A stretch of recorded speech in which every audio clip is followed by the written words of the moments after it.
try to tell you. Nobody like to listen. Didn't I try to tell y'all? I'm the king of this YouTube. Ain't worried about you dudes. Ain't nothing that you do to make me care. But I pray to Allah, you don't take me there. See, I'm the type to get in front this mic and sacrifice. Alright, you the type to get in front the mic and hope you get some likes. I used to back the thing that go bang bang and boom. My brain cells is a fully armed army platoon, and y'all some cartoons, coons and balloons. You wanna meet on IG? I prefer high noon. I'm a quick draw McGraw standing on that floor. It's I self, Lord and Master. Family, I'm here with one of the greats, one of the newest greats. You better pay attention. Brother Taharkabey. The lines, I'm the man still standing. Kill them haters single-handed. Had them fighting each other with every punch I landed. Cut the head off the snake and his wife Medusa.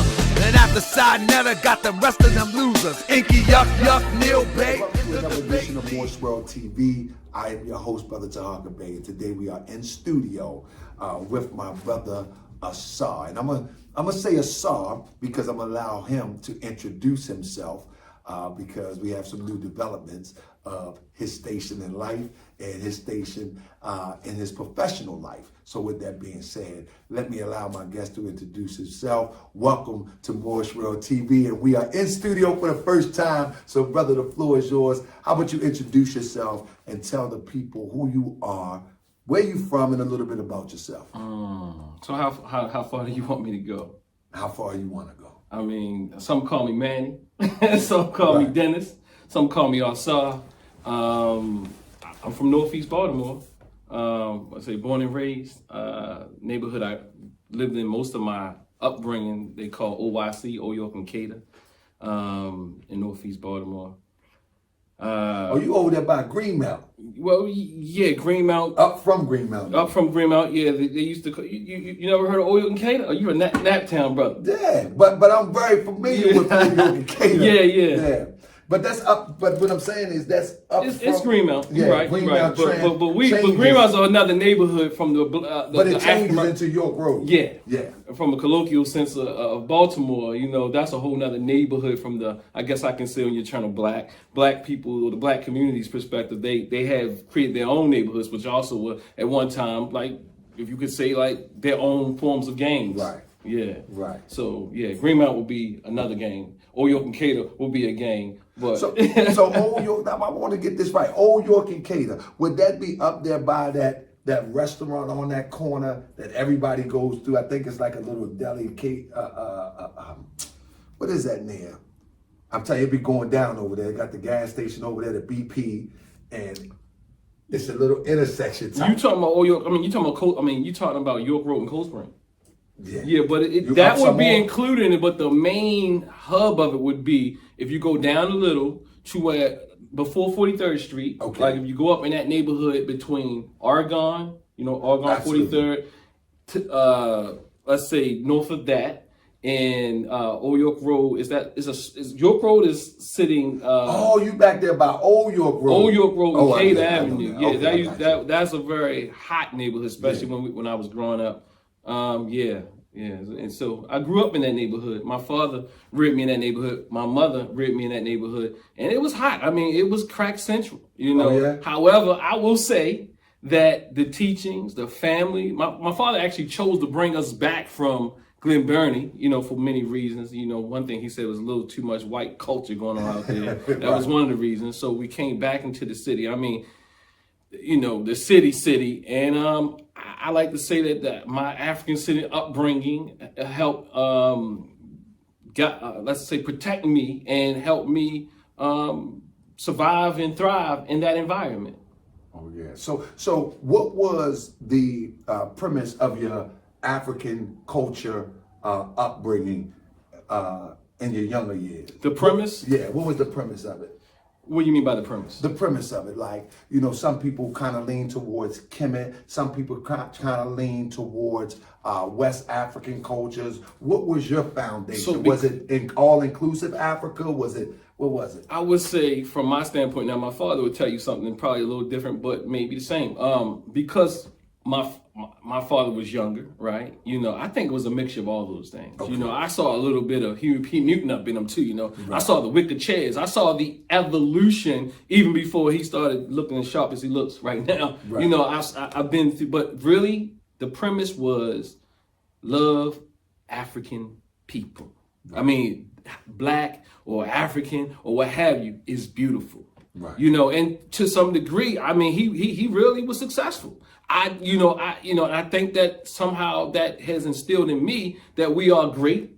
I think I see myself as a case study because so many times people say that doesn't do anything. What does that do for people? What can it do for people? It does nothing for people. But I see myself as a case study. But there's also research to support where African-centered thought is effective in building up confidence, self-esteem, and really good for mental health and mental stability, right. As long as it's not just focusing so much on the white man, right? But really giving us our celebratory messaging as it pertains to what we've done, and not see ourselves as victims merely, but also those who have victories. Right. Yeah. So when you immersed yourself in this African culture in order to enhance yourself by the way of your parents, how did you ultimately interact? Because as raising my children as Moorish Americans, it seemed like sometimes I'm kind of flexible and super flexible because of the culture, what's going on. How were you able to interact and still be your African self, but not so much being accepted, because I know many of us, we could care less about being accepted, but being seen as what they would say, your friends would say as Dennis, normal Dennis? Oh, well. If you understand the question. That was a good question, because I actually just wrote a Facebook post that I'm looking for right now about my mother and father. I said here, my parents were magical in rearing us. Okay. Not too much pressure, not too much pressure, not too permissive. I give thanks that they are still going strong and still working together to make sure we are all right. My mother, honest, like similar to what we talked about a little earlier, my mother still had a Christmas tree. My father was putting that Canara up, the Kwanzaa stuff, Right. So it was a balance, and plus, my father didn't say, well, you can't listen to Biggie Smalls. My father said there's a duality in all of us. Right. And you got to have both parts, to survive in this world. So as you say, sometimes you got to bring that more sword out. My father says there's a time and a place for everything. Right. So you don't subdue that. I mean, he also made African clothes cool, but he didn't make me wear it. But I did wear it for let's say Halloween or something like that. Halloween, Right.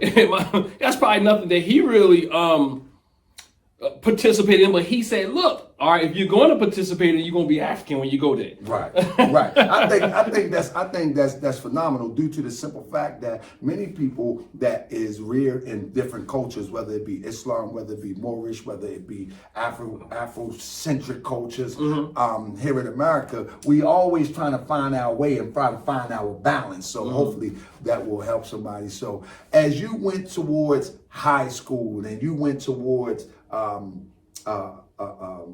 education after high school, were you consciously intermingling, because that is leading to where you're at now? Were you consciously intermingling the work that you wanted to do for your community into your studies? Yeah, I was, okay, what needs to be known is I grew up in a household that was very community oriented. My father and mother even took in people that weren't even their blood, in that community, and just to help them. Like somebody's mother may have been on drugs or something. Right. And they actually took individuals in, our cousins, the family. My house was always like that safe haven. Right. And a safe haven where I never was disrespected, never been traumatized, never been touched, none of that type of thing. You know what I'm saying? So there was order there. But they always was a place where my uncles, and when somebody was down, when somebody was up, what have you, they could come back. Sometimes not ending good, sometimes where they move out, but then they knew they could come back. Right. So that's the type of household I grew up in. But going forward, I had a business over here. Me and my father we had the truck rental business over here.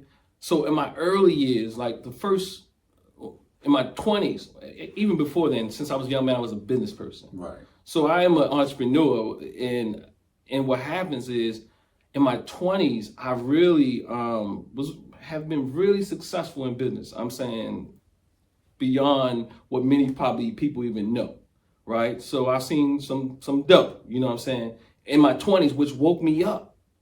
And, you know, I wasn't looking for it because I was never a person just looking for money, but it came to me. And I think what it has allowed me to see is money has its limitations. Yes, you see what I'm saying? Yes, sir. And I've hired many people across this city in my communications business, where we install DirecTV, where we install like some of the lottery systems, where we install some of the international satellites and things in people's houses, more on a let's say in homes. But then I also did some commercial work and things of that nature. I've also had truck rental business, also had real estate investing business. Also, so I had all these things. And some of these things I still do. Some of those I put away while I do this business that we're currently doing called TNET Holistic Wellness Center, where we actually offer mental health. We offer Tai Chi. We offer a holistic approach to healing our people. So I went to school straight out of high school. I went to Northern High School, by the way. Northern was a very tough school. Again, it was like my neighborhood school, so it was some protection there to a degree. Right. But it's also a very tough school. It made national headlines, and you know they even had what's the guy, Joe Clark or whatever, the guy from Lean on Me. My principal, and they talked on like one of those national news networks, because it was off the chain, you know, off the hook. I don't know which one is applicable and what's relevant today. But we all get it. you know, but it was a rough school where like my neighborhood kind of ran the school. You might as well call it Old York High. And then, you know, but somebody around my neighborhood did get killed from another neighborhood, which didn't have that much of a reputation until they did that. Because if you kill somebody from the toughest neighborhood in the school, they now got a rep. And the school was surrounded by this neighborhood called Dutch Village. And Dutch Village, you know what Dutch Village is? Absolutely. So Dutch Village is more of a transient type of apartment-based townhouse type of community, but they started showing up even deeper, you know. So now when I went to school, at some point I prayed that I could just get out of there. And I wrote a paper in that when I first went to school. I went to BCC, Baltimore City Community College. And I wrote a paper and they asked me, could they share it? I wish I still had that paper about that experience, you know, and just praying that I can get out of school alive as a black man, because during those times, all they talked about is us, you know, being statistics. Right. You know, this was right after the, you know, the war on drugs and, you know, say no to drugs. This was right after, this was like in the 90s when I was in high school, right? I graduated in 98. I went to Baltimore City Community College. I never kind of finished that. I started getting to business and things of that nature. Because I mean, I'm like, look, I don't need the degree because, you know, but the economy kind of crashed. I went back to school.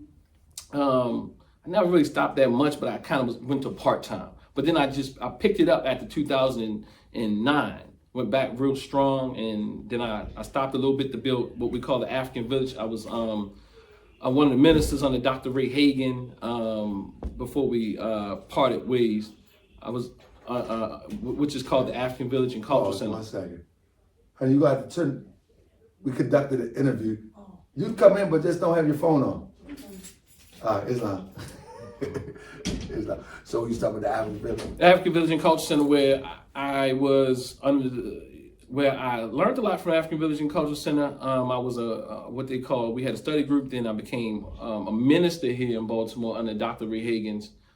He came in, what is it called, ordination. And that's what I wanted to talk about too. So yeah, all that type of thing. And then at some point, because we were like one of the most energetic groups here in Baltimore, I became the national director of the African Village and Cultural Center. So I guess you would say the second in command to a degree with the African Village and Cultural Center, which I learned a lot. So that's what I wanted to ask, and I'm gonna bounce around a little bit. That's sort of how I do my thing. That's fine. I do remember Dr. Ray Hagins having some type of organization here in Baltimore, and now that I understand, I think that was through you and your family possibly. Can you tell us a little bit about that? Because Dr. Ray Hagin at one point, Dr. Ray Hagin was very, very influential as it relates to breaking down that Bible, breaking down the story of Jesus, and really connecting us to the stories of Kemet that would overlap, if you will, or the Christian stories that overlap the stories of ancient Kemet. And he was very instrumental in bringing that to the internet, although it was done before by the likes of, I think it's the brother Ashwell Kwesi, Dr. Ben. But he was one that was able to articulate it in such a way where it was so clear that everybody was like, wow, this is amazing, as if it was never told before. So when he was here, and how did you get involved with Dr. Ray Hagin? So this is a good segue. So in my early 20s, after doing business, I've helped a lot of people, and if I just had to be honest, like you said, it's one thing for your parents or your father to teach you a thing, then there's another thing for you to kind of go out and do it on your own. Right? So I was helping a African sister starting a business in real estate. And I took her to like this organization I used to be a part of that taught me how to be a part of real estate, which was a multi-level marketing company, but it actually taught me how to invest in real estate. And on my way back from this meeting, I took her like 300 miles or what have you to a meeting to help her build a business. She told me, she said, Dennis, do you confess to Christ? And at this point in time, like I grew up in this African household, you know, there's more like, and I guess in some sense utopic when it comes to African and quote unquote black people, what have you, right? I was seeing the world from this utopic, unifying African lens. And then I said, no, I see Jesus as a brother. And she started breaking the real down for me that I'm going to help. And she was really sincere that she wanted to save me. I've been baptized. My father even let me become baptized, although that wasn't his school of thought, because his mother, that's how flexible he was, right? So that's what I'm saying. He never been this rigid guy per se, but he stood stern. You know, you hear the talk, right? He stands stern. But he's not going to he's not going to become your oppressor as a child, or not give his mother some satisfaction, that type of person, right? So she telling me I'm going to hell, and she scared the hell out of me. And I'm like, what? I said, so I'm helping you, and I help all these people. I help all, and I'm saying my heart is good, it's pure. I'm a genuine person. I know I'm a genuine person, right? I'm saying to you, like, I know I'm one of the most genuine people that I've met. you know what I'm saying? Yeah. So what I'm saying is, and that would not budge her thought about me going to hell.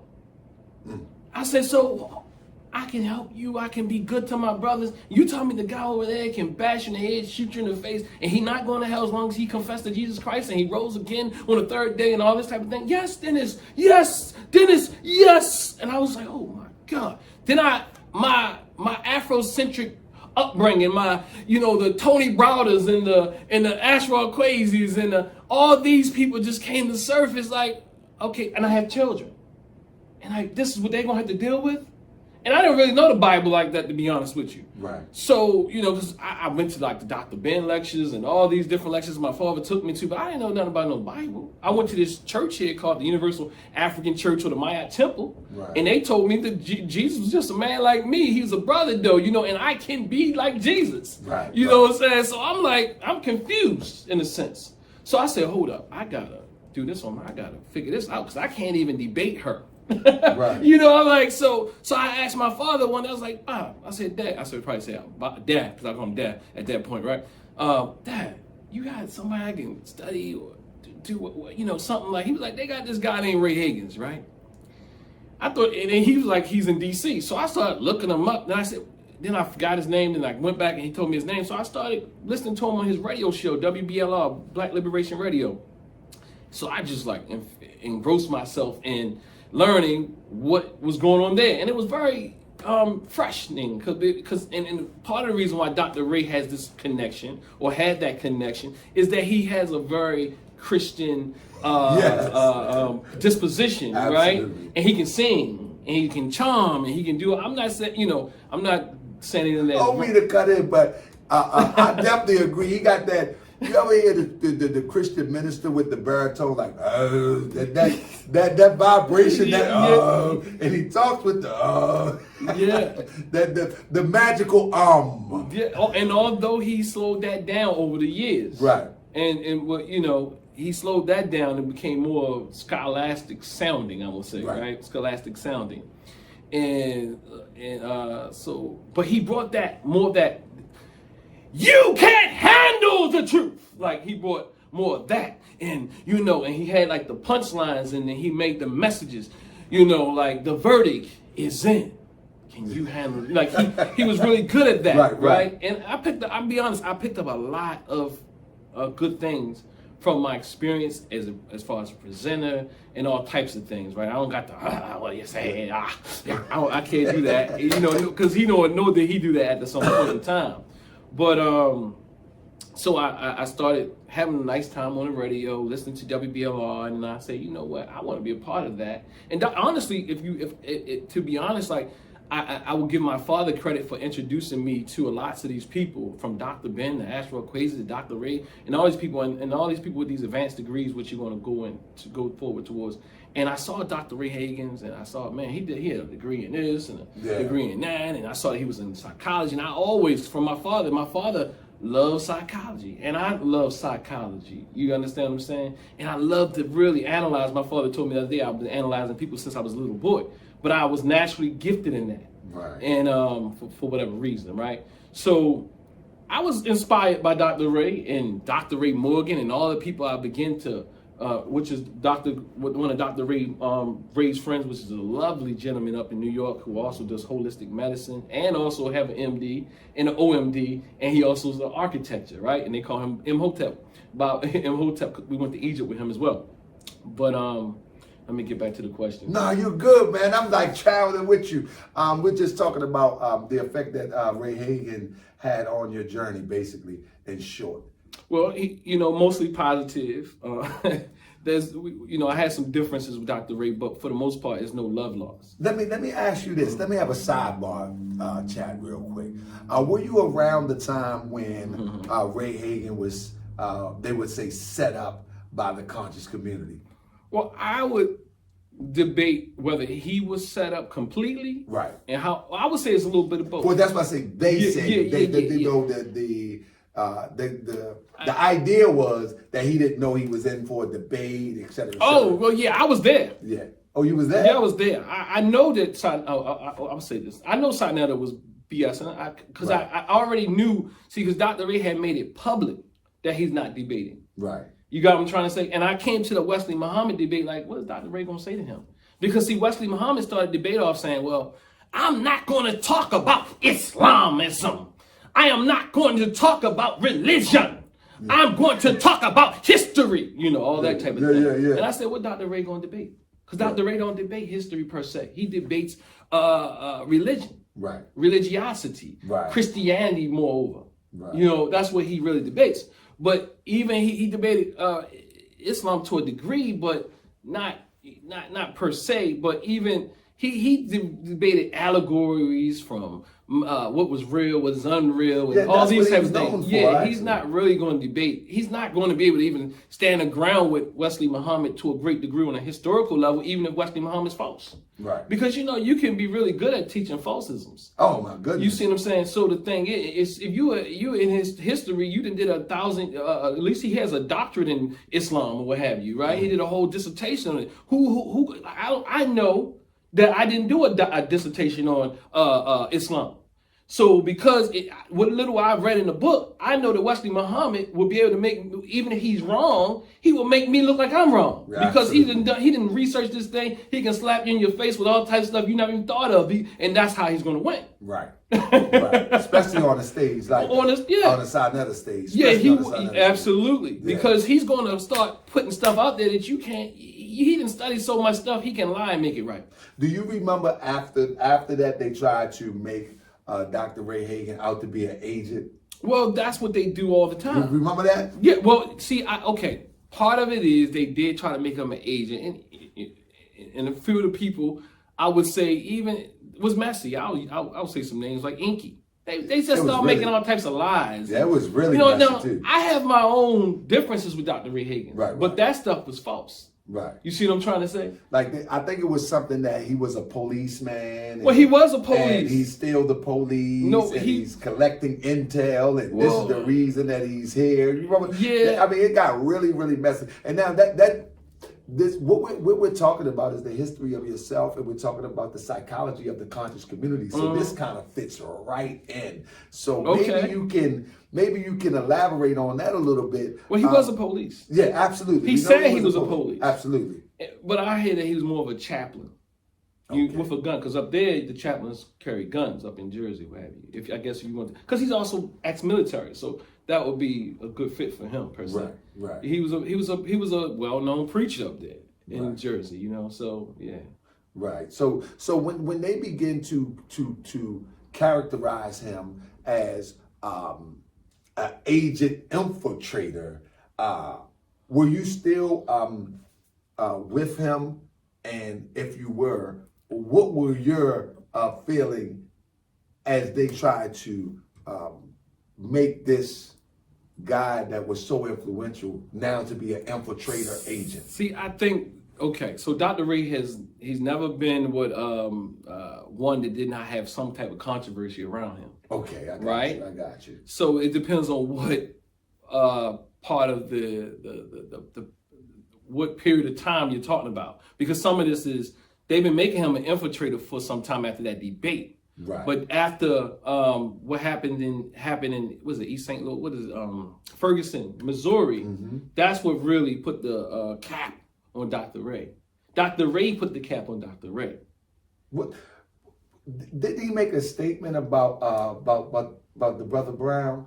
Michael Brown or something? Who was that? Michael Brown, who was murdered in Ferguson, Missouri. Yes, he made a statement. He made a statement, and that right there to me was a bit. I think the statement, and I'm paraphrasing, and I'll pull it up and play the clip later. But I think the statement had reference to that he should have just complied or something to that nature, or he should have laid down, or he should have something to that nature. I'm not sure exactly. I can't remember it either, but everybody was in an uproar. But I think it was uproar about it. He may have said that, and that's his right to do that per se. However, I think it was a little bit more than that, because I think that we can all have differences in opinion. Like I may think, well, it's okay. Maybe if he would have complied, that he'll be still living. Right? I can say that. He used to do lectures about, get your arm out of the lion's mouth. Right. Whereas, look, live to fight another day. Right. I can see the rationale in that, right? But he didn't stop there. He went to call him a thug. Yes, that's and he went on. Really got up with. Yeah, he went on to call him a thug. I mean, to some degree, he probably could have some to support that, but you have to be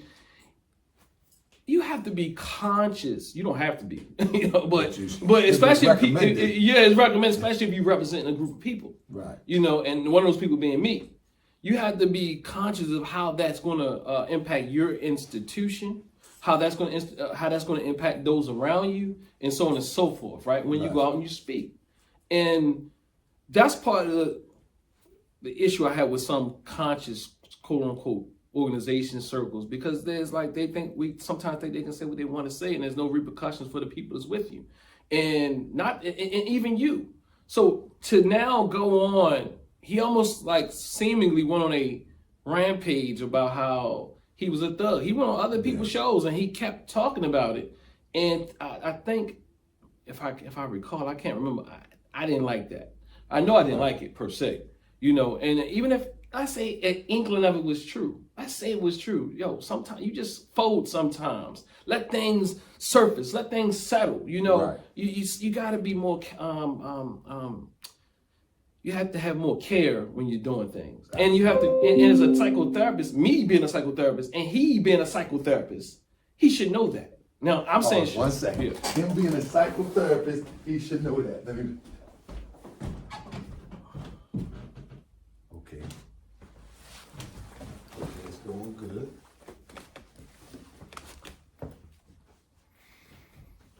Oh, yeah. Yeah, this looking good. Okay. He being a psychotherapist, he should know that. He should know that. I mean, again, he influenced me to be a psychotherapist. However, as being a psychotherapist, you are trained to deal with people in which they can handle. And I'm saying lots of times you do it on one-on-one, but you take those same skills and do it collectively.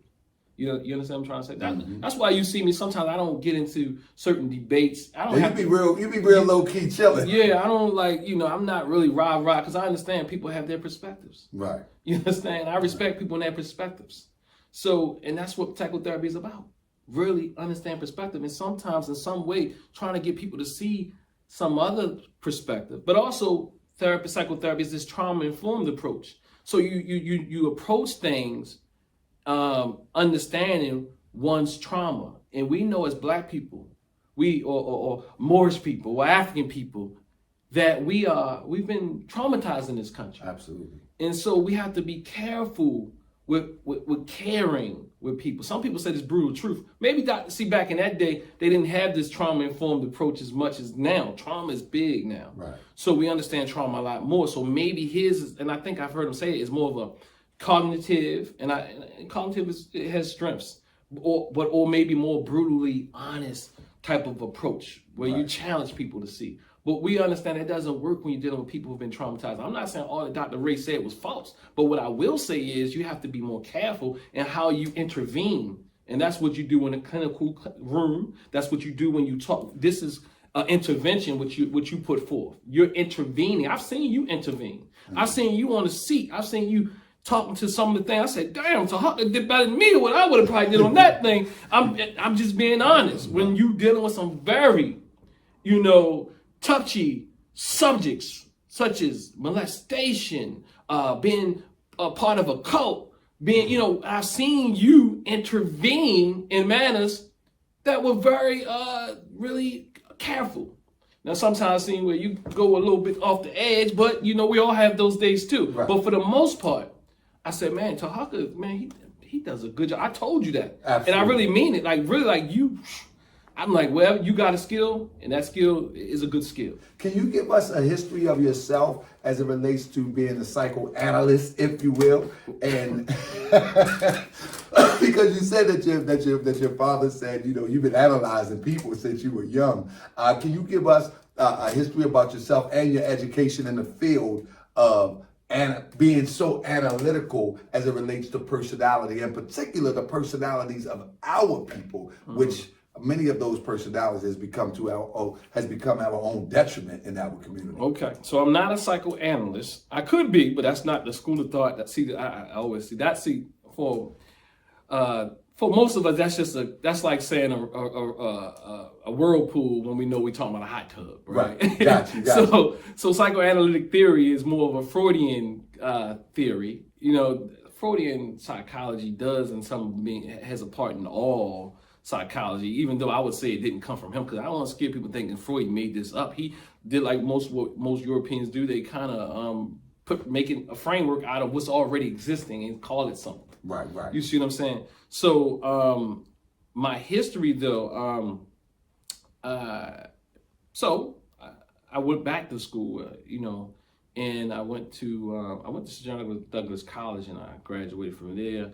Then I went to Loyola University here in Baltimore, and I was trained actually in clinical mental health counseling, got a master's degree in clinical mental health counseling, with more of a concentration is how spirituality and religion and how all of these things show up in mental health, because it was in what they call a quote-unquote pastoral counseling program, but it's not really pastoral like in the Christian sense, but it's more spiritually integrated, understanding how to work with people. I don't care if you're atheist too, if you identify as a Christian or more, in a religious sense. Right. So I went there, got a master's degree, graduated magna cum laude, went back to school again, finish up my doctoral degree. I went to Augustine University before they closed down. I had to go through that trauma and transfer to a school called Waynesburg University, who picked up a lot of my credits, and I'm grateful for.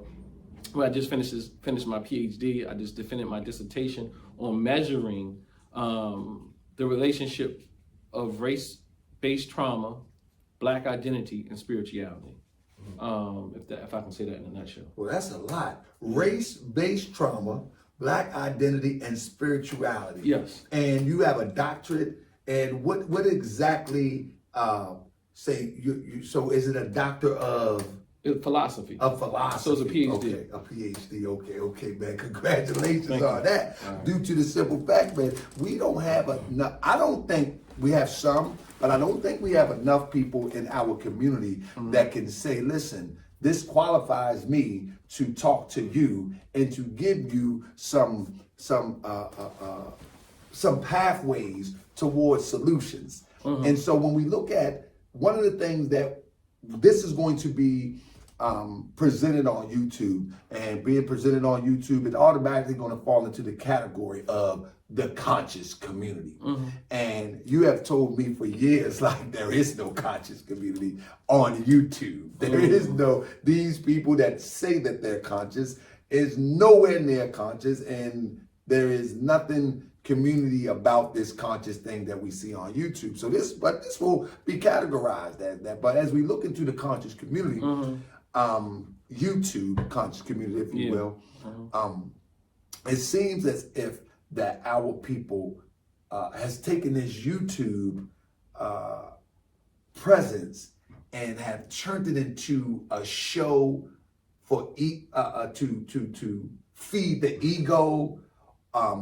Has taken it to heights of going more bizarre to get attention, but still trying to maintain this degree of consciousness. For example, when we look at like a SaNeter, I remember one time you say, well, listen, I'm still in school. We're not going to say any names, but is it okay to look at some of these circumstances with people as it relates not to maliciously browbeat, but to examine these situations? They're public figures, right? So we can bring them up. I'm not going to say I know everything about them. Right. What I want the disclaimer I want to say is, and that has to make it on the show, right? Absolutely. That I am not diagnosing anyone, but we are looking at what some possibilities are of the likes of some of the behaviors that you are speaking to. Okay, that's good, because I really want to look at the fact, when I first was introduced in what they call the conscious community by the way of, I'm talking about the digital conscious community, because I've been a part of the More Science Temple of America in one way or another since I was 17 years old. But I'm talking about this digital conscious community. It was probably by the way of SaNeter. And I'm not saying that I didn't have Dr. Ben videos, Dr. Ben books, and all that. I had all of that, but when it came to this screen of YouTube, it was by the way of SaNeter. And SaNeter was actually bootlegging a lot of these strong, conscious brothers, and basically he was just uploading them and giving some commentary. But it's gotten to the point where it just seems so crazy, and it seemed to start off as a good thing. And now it has turned into a fiasco and a show. Are you able to, I know you've been paying attention to, are you able to see the transition of how it seemed to be a good thing? And the biggest argument was, I'm not bootlegging your DVD, Brother Ashwell. I'm not bootlegging your DVD or VHS. I'm not bootlegging. That was one of the arguments. But now it's to the point where you got people calling each other B's, MFers. I could see it from the I knew that it was dirty. I knew something was wrong with it from the very beginning. I'm glad you understand the question. Let me say it one more time. From the beginning, when a person like me thought that it was a good thing, you actually could see it there. I was what they say in the religious community, I sounded the horns. You actually told me, actually. Yeah, I sounded horns forever, even with, some of the closest people around me. But you have to be careful when you sound those horns, because people start to believe you're a hater.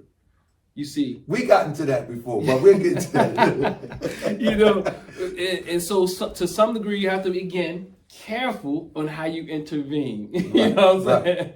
And I've grown to be more careful in how I intervene. But I've always seen it as pertains to YouTube and some of the, some of the likes of some of the esoteric or metaphysical people. Not all, but some of them who really are respected in how they lost values. Yes. And how you could say almost anything out your mouth.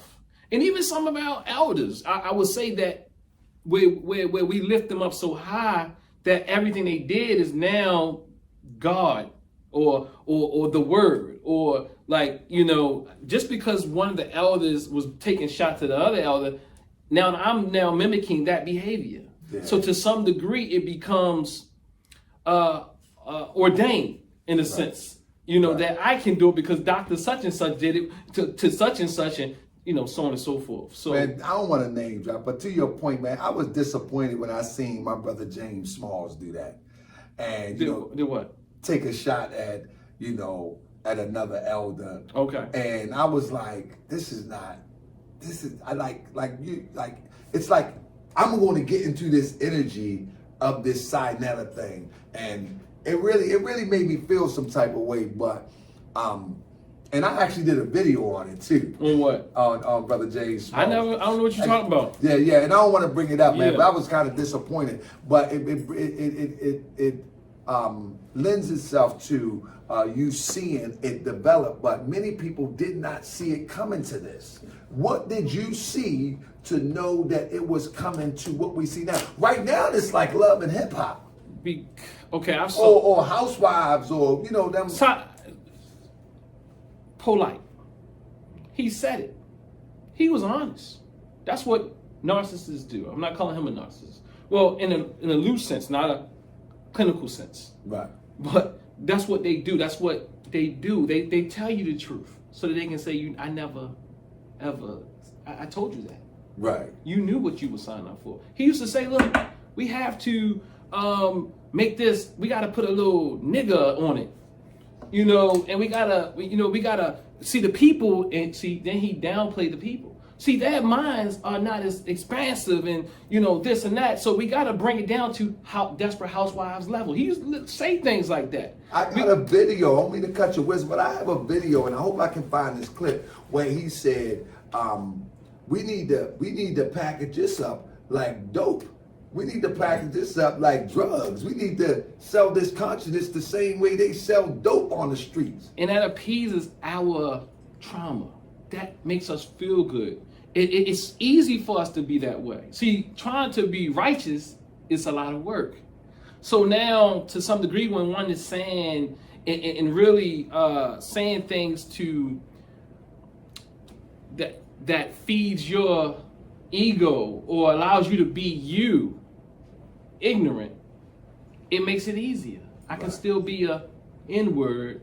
I can still act like this. I can still look at him being a rapper. I can get 3 wives. I'm not saying nothing against polygamy or none of that. But what I am saying is we have trouble dealing with one wife. So talk about it. So it's no surprise that we're having problems with multiple. Right. But then also the fake wives and how that allures the whole fakeness. I saw the fakeness. I knew, me knowing, another thing is I told you I was successful in business, right? Right. So me knowing what money and how far money can go told me he was fake. Right. You see what I'm saying? Like if you saying you're not a millionaire yet, but you got 3 Rolls Royces, that don't make sense. Because even if you do have $1 million or you are making $1 million a year, you can't have those cars. I know what money is like, and I know what I could buy with that money that I know that I made because I made a lot of money. Right. So what I'm saying is, I know I would, if I wouldn't got a Rolls Royce, and 3 of them at that, maybe I could have had 1. Right. You got what I'm saying? And that would have took something out of my pocket. But you can't have 3 paying all cash. So some of this stuff, this illusions and stuff that, is playing in our fantasy world. Because happening when you've been suppressed, oppressed, and traumatized, and when narcissism, all type of personality issues. What happened is there's this fantasy. We all have this little boy and little girl who hasn't grown up yet. So we play to other people's little boy and little girl fantasies. And you can't tell the person that's fake because we want that to be the truth. Now, let me tell y'all, you know, there was a time when Brother Polight, he came to Baltimore for the first time, and Dr. Ausar, he was there, and I had first met Polight other than talking to him on the phone, and I assumed that Polight was legitimate. I tell people all the time, like, yeah, I thought Polight was the real deal. And with that being said, one of the things that stood out to me though is that I was with Wolf, and there was a couple of more Bloods there, and Boom, and Boom. So we met together to go see Polight. And I remember, yeah. And when he seen me with Wolf, he was like, "You with them?" Introduced me to him, like he wanted to get with, because you know Wolf, he always got his rags on and whatever. So he wanted to validate himself because he seen what he thought to be gangbangers. Yeah, authentically gangbangers. Yeah, authentic gangbangers. You know what I'm saying? Yeah. And so that kind of stood out to me. And so when we got in the conversation in the corridor while he was selling his books and I was going live, and you was like, I think you said something to the effect, you call everybody else out, why don't you call him out for being fake? I think you told me that. Yeah. And I said to you, I said, what's fake about him? What's fake about him? I got all high up in an uproar. But you told me that to my face. I got all up in an uproar, aggressive and everything.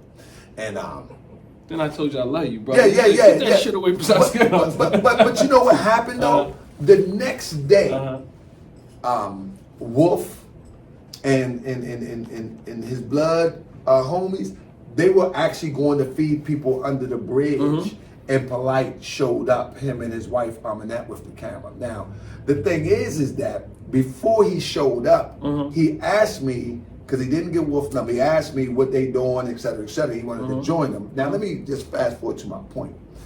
What really struck me the next day is when you say that he was fake.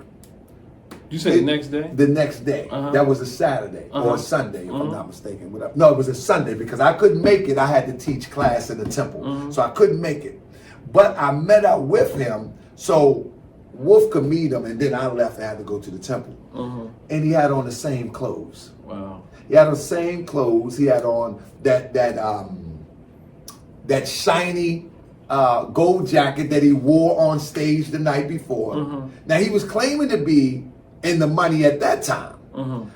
He had on raggedy sock, like crusty sock, and I'm checking him out like, this ain't no Hollywood money getting millionaire here. And that was the first time that it hit me that this guy is masquerading, if you will. What I'm trying to get through to people today is, how do we see before the next day that this is a masquerade? The first day, this is the guy that I think that could be the leader of this conscious community and help awaken in people. Remember that he had a catalog of talking about houses and real estate. Now, I didn't pay close attention to that. You know, I know a little bit about real estate here in Baltimore, but I didn't pay much attention to it. But if I would have, then it would have stood out to me, because you know anything about something about real estate, you know what he's talking about. Don't know what he's talking about. How do we see that the first day as opposed to the second day? Because the second day could be too late because your money could be gone. Well, it's a lot of patterns, right? And one thing I did research Polight. I read his books, and I realized he wrote the same book I don't know how many times. He talks about walk with me, and he's alluring you in about real estate, stocks, bonds, and all this type of thing, and never really say anything. A lot of them, that's the same formula. It's always this formula is that there's a problem, everybody else is against us, and I have a solution. That's a cult. They are loose cults, and then there's formalized cults. If you look at Donald Trump, he created a cult type environment. and people start making up their own stories and all this type of thing.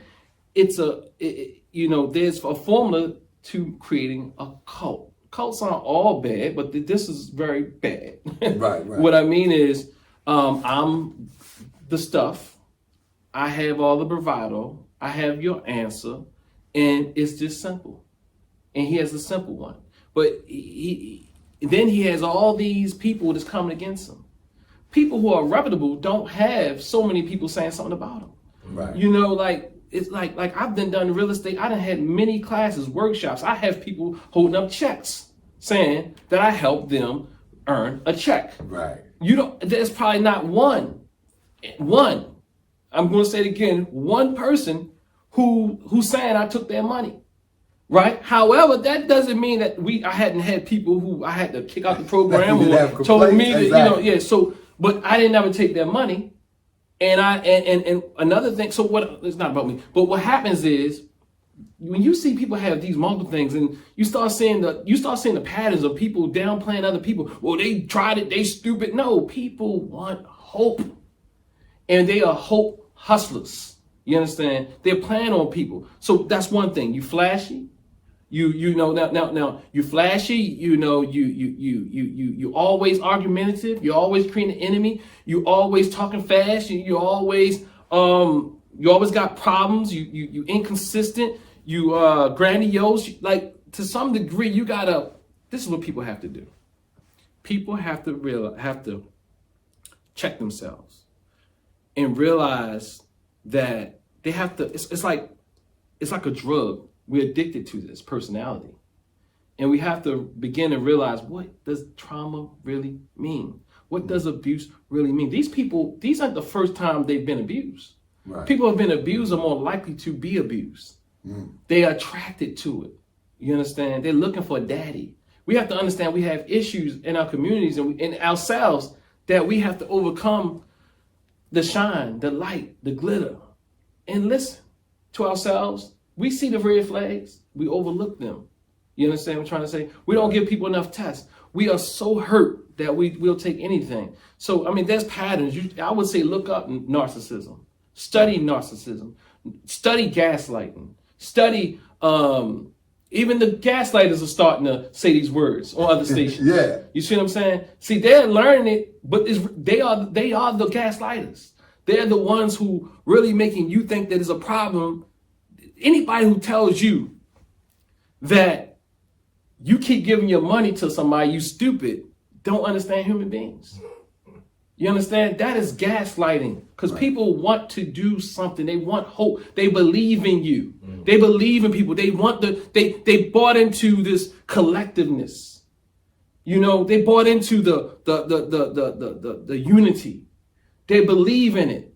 And they want to say, because the same people who tell you we need to come together are the same people that say you stupid when you gave your money. And they fight all of that because they're trying to heal. They're trying to say, you know what? I don't want to give this my money, but I have to get over my trauma. Hence, what happens is the person plays on that trauma. Right. Because they know that people want to see something better. But the thing is, what you have to do is let people earn your trust. And what happens is we tend to be all in or all out. We have to be either all in or all out. So I go in strong and put everything. I reveal everything. I give all my money because I'm doing it for the cause. It feels good. It feels good. You know, we have to go in a little slower. Not all the way out. See, trauma also makes you just shut down. And the time and you say, look, you know, I'm going to give this person a try. It's my trauma. And this looks so good. And I don't examine or vet the information. You know, we really need to get back to talking to people that's more mentally stable than us. I know we all say we are traumatized. I like to say, you know, if we all are, we all ain't the same place though. Right. You know, some of us more traumatized than others. Absolutely. And people respond to trauma differently. I'm a proponent of mental health. I'm a licensed clinical professional counselor. You know what I'm saying? And I think that we need that help. We always say we never got the treatment that we needed. But then the trauma also keeps us away from the treatment that we need. What is the origin of? So we was talking off camera about when I brought Enqi on to Moorish World TV, and we had a disagreement, which people thought it was about the drink kombucha, which it really wasn't. It really was about transparency. You know, Moorish World TV is predicated upon transparency. Like if someone asks me something, I should be able to answer it because I owe that to those who are getting information from me. I owe transparency to the audience or to the Can I say something real quick? We need, and that's another answer. We need to normalize that. Right. That's another. We need to normalize that you must be transparent if you're going to represent, and you're going to come as a figure in our community. Absolutely. You understand? And that's what happened. That's what it really, the clash came from, because off camera I said to him, if people ask you, have you swindled anybody, and they give you a case in which they say that it's true, whether it be the water, whether it be sea moss, whether it be whatever, you owe them an explanation. And he said to me off camera, as well as on camera, that I don't owe them nothing. They're not buying nothing from me. I don't owe them nothing. I said, well, brother, not on Moorish World TV. You have to be able to explain that set of circumstances. That's another sign right there, what you just said. In front of the camera, people play this part. As soon as the camera go off, there's somebody different. What I saw, what we talked about earlier as well with you, what I realized is you hyper all the time. So that's a telling sign that that's you. Right. You got what I'm trying to say? Sometimes our hyperness can get us in trouble, right. You know, but that is you genuinely, and you have to account for that, but you're not just this guy on camera and this other guy off camera. So when you see these people, the same people, you come into contact with them. One thing I saw about one of the brothers that really a major part of this mess is that I went to one of his events in New York, and you know, on the camera he was this guy, but then a sister came to the event and he was late. He started calling her names and bitchs. Even me, when I went to that event you were talking about, he told me I had not paid for my ticket. My wife said, you ain't paid for your ticket. I said, bro, look, I paid for the ticket. I paid for the ticket. I mean, he was all up in my face, grill. I said, look, bro, I don't, you know, and my confidence was really high then. So I forgot what happened, but nonetheless, I said I ain't paying for no ticket. I'm going in. So what happened? So I think I don't even know. He kind of apologized a little bit, but he was very aggressive. That aggressive behavior that just switches when the camera's off. That, you know, or so switches when it's on, you know, but that aggressiveness, you know, you're not truly who you say you are before the camera. The thing is, the camera you put on this clean image, and behind the camera, you're very messy. But then at some point, you find ways to make messy appropriate. Yeah, you understand? And that's how you win, and you can't be wrong. And because you can be as messy as you want to be polite. You can be as messy as you want to be, SaNeter. You can be a messy, and messiness now becomes, I'm liberated. Right. You understand? And everybody else wants to be liberated. And in essence, what it's really saying, I can be me and not have to work on myself. Right. Right. And so, and with that being said, you know, that actually prolonged, I mean, that went on to a whole space. And in fact, this interview is actually therapy even for me to even get out of that space. It went on into a whole 3 to 4 months, if you will, of Enqi making video after video, whether it was attacking my family, my wife, my children, my children's mother. I mean, anybody they can find on social media that they could take a picture and remix and make it something else. What motivates one that has experienced trauma to begin to attack? I mean, like, my mother's sitting at home, possibly watching, if it's still on, The Young and the Restless. She don't know nothing about no YouTube. You know what I'm saying? Or my children's in school, or my wife is working. You seen her just coming a few minutes ago because she's actually working in this neighborhood right now. And she's being attacked. She doesn't do YouTube, but I mean, vicious attacks. What kind of trauma that would precipitate these vicious, unwarranted attacks on people within our community that has nothing to do with the direct conversation? Undeveloped egos. Because I've been traumatized, and many times by people, the people I love even, you know, That's what we can really talk about, not just white people. Right. The trauma that we experience today, we can take it back to slavery, what have you, if we want. But really, the trauma that white supremacy, quote unquote, is the oppression on our people, and how we now engage and interact with each other. So now my mother didn't love me. My father didn't love me. So now you become undeveloped. Your ego is undeveloped. Is not mature. You know, I'm a grown man, I'm a grown woman, but I'm not mature.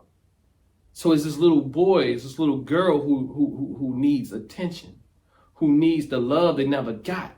And they have a fantasy of who they are.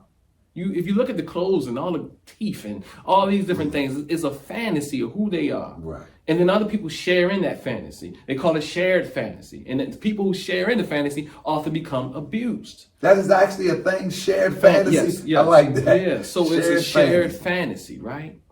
And then what happens is when you show somebody that they're not who they think they are, because they can do all this dirt, but when you show them that they did this dirt, that disrupts them. That little boy, that's like saying, okay, here you go. The cookie jar. Did you take any cookies? No. When you turn around, you take cookies. Right. That's the little boy that Naeem Akbar speaks about and envisions the black man. The little girl even. Right. Boys and girls, Dr. Naeem Akbar said there's males. I mean, you have sexual pieces. Then you have a boy, and then you have a man. You can say the same thing for a woman. So what happens is there's a lot of people masquerading as men and women who are actually still boys and girls. So what happens is they'll do what's right on the camera, but when you turn it off, they do something different. And so what happens is then you have those who share in a fantasy who now allow people to get away with certain things, will perpetuate. It's like, you know what? We all human.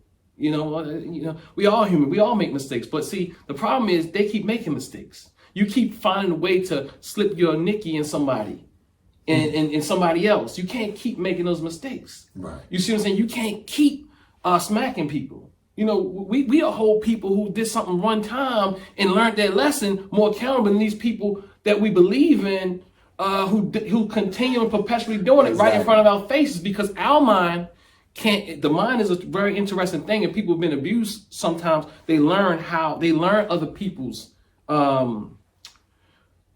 They can't empathize with you on an emotional level, but they know how empathy works on a cognitive level. Hence, they know how to manipulate you because they know how you will respond. They know you are needy.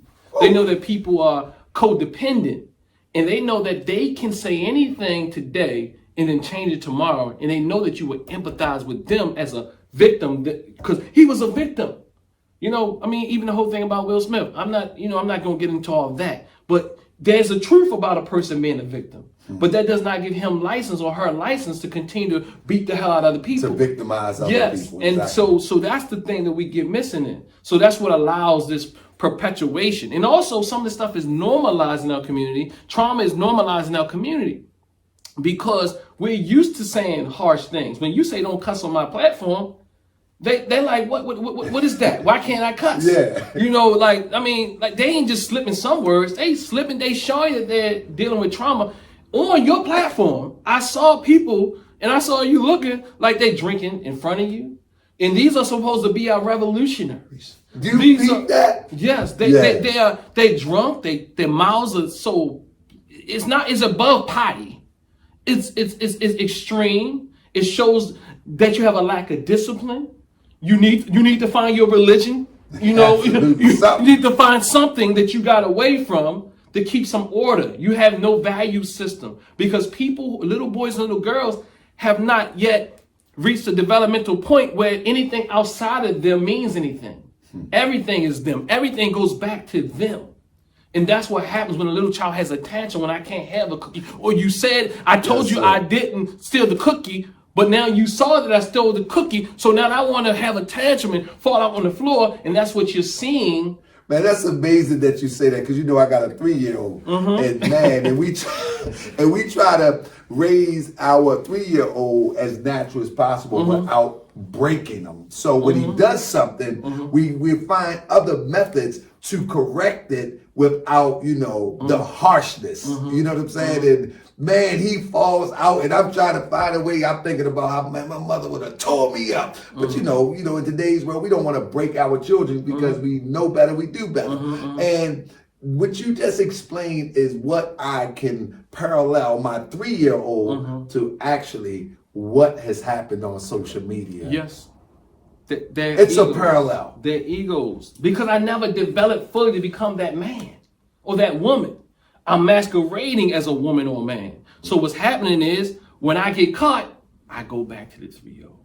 Right. Because I don't want you to know I stole that cookie. I don't want you to know that I'm hurting people. Because I have to keep this image alive in the public. Right. People who are called out, and this is the other thing that keeps it alive. Well, people can come on social media and do anything, but now we start to say stuff like, they play into your blackness or your consciousness or your moralness. Yeah. They start to say, well, don't call them out. Let's go behind rooms. It's beyond going to rooms. You cannot have adult conversations with 3-year-olds. Right. They will continue and they will manipulate that. One of my things was, I'm sorry to cut you, one of my things is that if you do it in public, if you scamming in public, why should we talk about it in private? That's a part of what's been taught. That's the doctrine that's the tenets, that the catechisms that's been taught by the oppressor. It's called is a catechism. It's narcissistic apologetics. Right. So they teach you ways. It's called apologetics. They teach you ways to respond to people who are trying to enlighten you. Right. So you already know that they hook, line, and sinker. We should never go against another black man. Well, look at you. And it's like somebody came on your show last evening saying, well, what is this? No, that wasn't your show, somebody else's show. But they do it all the time. Right. Wow, how is this liberating us? Stuff like that. Bringing down another black man, bringing down another Mormon, breaking down another African, what have you. Well, excuse me, what happened to accountability? Absolutely. So we have people who are bought into things, and we are. The interesting thing is, the thing is, people who are highly educated are more, the research supports, they are more susceptible. So it doesn't have anything to do with intellect. Right. Because your intellect can get you into all types of trouble. Because you can intellectualize any type of thing you want to. You understand what I'm trying to say? So you be having lawyers and doctors and all these type of people who are very bright that you manipulate.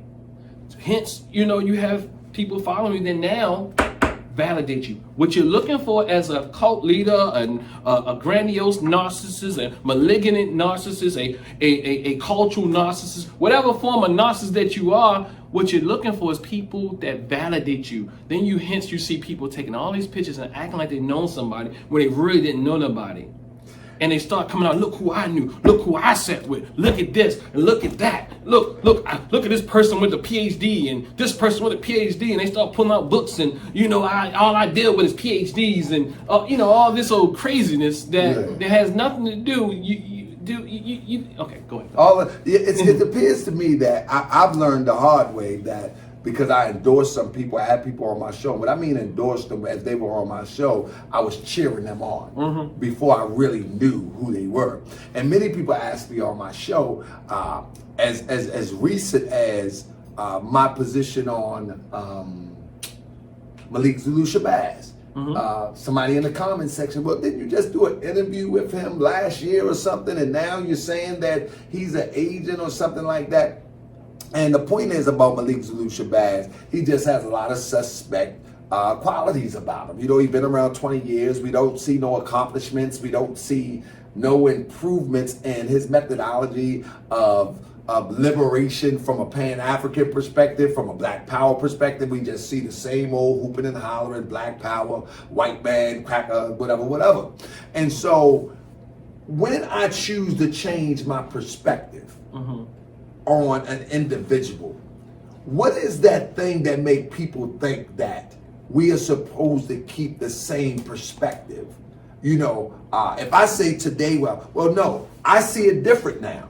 This person is not right, and y'all need to be aware of this. Then I become the bad guy, like, what do you mean? What do you mean this is not right? What did he do to you? You know, what is that thing that allows us to stay stuck? Is that a mental blockage? What is that? Well, it's funny. I just made a post the other day again. It's called. We must be on the same wavelength or something. It's called waking up versus giving in. I say one of the most unsubstantiated arguments is that merely because one has changed their angle or perspective about a controversial issue, and this person, let's say a controversial person, they now have given in, devolved, or become compromised. Sometimes people just wake up. And that's what I say. Signed it, Dennis Ausar Winkler, PhD. So I'm trying to get used to using that PhD, right? So the thing is, it's for all the apologetics again. It's a part of, I don't know much about, go on camera, I don't know much about Malik Solution Baz, but people, the behaviors that you're talking about, it's part of what we're taught. Is interesting. Like let me just say this. I don't mean to cut your wisdom again, but let me just say this. It's similar to the situation the conversation that we had with Brother Polight, where I ultimately had to change my position. Okay. You know what I'm saying? I ultimately had to be like, dang, bro, you're right. Because it's hope. Hope is dope. I had to change my position. But it's hope. But everybody else would say, well, what do you mean you changed your position? Oh, I see what you're saying. What do you mean? You can wake up. That's what I'm saying. Right. You can wake up. What about those that think that is not acceptable to change your position? And so I want the people to know that watching this, like it's okay to change your position, no matter how hard you go. We're dogmatic. So what happens is we use the same playbook that the oppressors had given us. So what happens is when we learned Western type of Christianity, I'm being specific, Western type of Christianity, what happens is it's the us against them. Right. So what happens is that once you can't change the narrative, you can't evolve. In fact, if you evolved as a Christian, now you are satanic or something. If you no longer subscribe to Jesus doing one thing, now you have devolved. You are now the Antichrist. So what happens is people take that same mindset to wherever they go. I don't care if you put a red, black, and green flag up. I don't care if you put I don't care if you put anything up. People become very religiously zealots or extreme. The more hurt you are, the more extreme you are. When you're not healed, you go from it's either good or bad, it's black and white. You can't see in-betweens. You can't see gray areas. And you're not really susceptible to change very easily. Right. It's either right or wrong. There's no gray. It's black and white thinking. It's all or nothing. And that's what happens when you've been through trauma. You can't see the grays in the world. Right. And that's what happens. That's how narcissists see the world. The narcissists see the world as good or bad.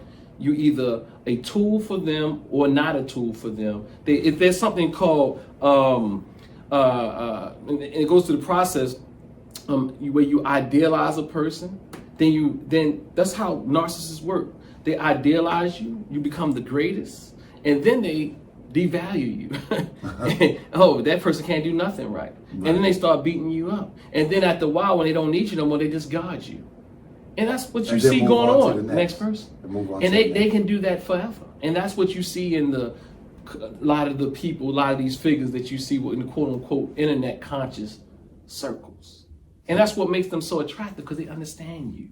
Right. They understand that you desire and you feel the need and you feel down, and they can help you feel up, and they come to you and they make you feel good. That's what they do. It's a formula. It helps you feel good. And once they realize you now become a drug for you, and you become so dependent on them that you stop. It's like talking to somebody who's on dope.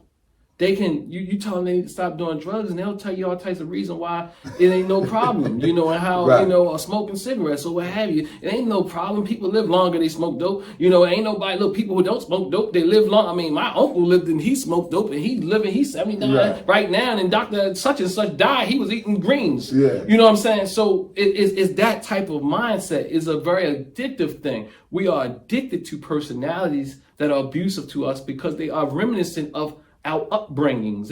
It's so deep in people who narcissistic people or people who just abuse people, however you want to use the language, they understand that about people. They understand the codependency. They don't depend on you.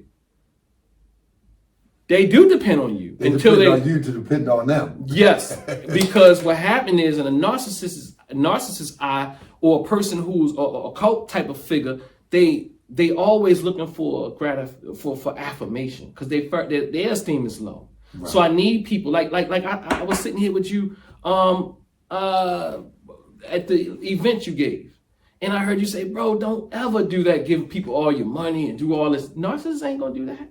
That makes them feel good. Right. That somebody would do something like that. It's like my brother, I've said people like my brother Johnson, he would get on the camera and just sit there because that's telling him he can chew gum. That's how important I am. I can come on camera and chew gum for 15 minutes and you're going to stay there. That makes me feel good, but you'll never get enough. And when you stop giving that person what they call supply in the narcissistic theory, when you stop giving that person supply, they will now discard of you. Absolutely. You see what I'm saying? And they'll find somebody else. They know that there's endless amounts of people, so they don't care how dirty they get. And you know what, that man, it's something that you say that because in my thoughts, deep into my thoughts, I'm like, why does this go on and on and on? Case in point, we look at young Pharaoh, very promising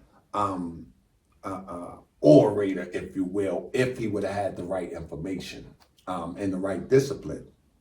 But from the gate, young Pharaoh came out as this magnetizing figure to his audience and talking a whole bunch of nothing, though. I mean, when you really break down and peel back the layers, he wasn't really talking about anything, talking about aliens and talking about all of these subjects that would be considered hard to believe in the everyday get up, go to work, take care of your family world. Hard to believe.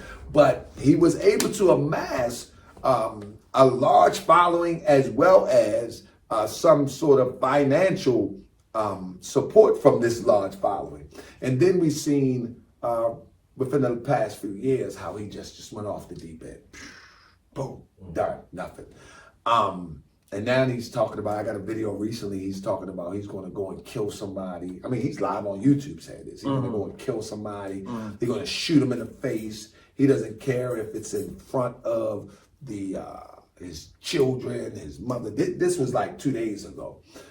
Really? Wow. It's like 2 days ago. The mentality that I'm trying to unfold and peel back the layers to take a look at is how one appeared to be so disciplined, even though what he was talking about didn't make sense. He had a formula, and soon as the crack in the armor showed, he seems to just fell all apart. He has been to jail. He went shooting at his children's mother's house. So we can look at a brother Polight. He's trying to hold it together now, but when he was accused of molesting the young sister that he's on trial for now, about to be on trial for now, he started doing videos. And you could tell he was almost falling apart. He was saying things like, I keep women around me. See, I'm not a weirdo. Look at the women I keep around me. Why would I do something weird? And it was a telltale sign that he was actually falling apart. And I was saying to myself, maybe he should stop doing videos. But he caught himself, and now he repolished and repackaged himself.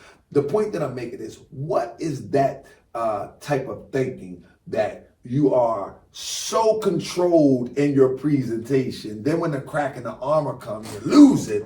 Polight was able to pull it back together. Young Pharaoh hasn't been able to put that back together. And I'll add one more. Nature Boy has not been able to pull it back together.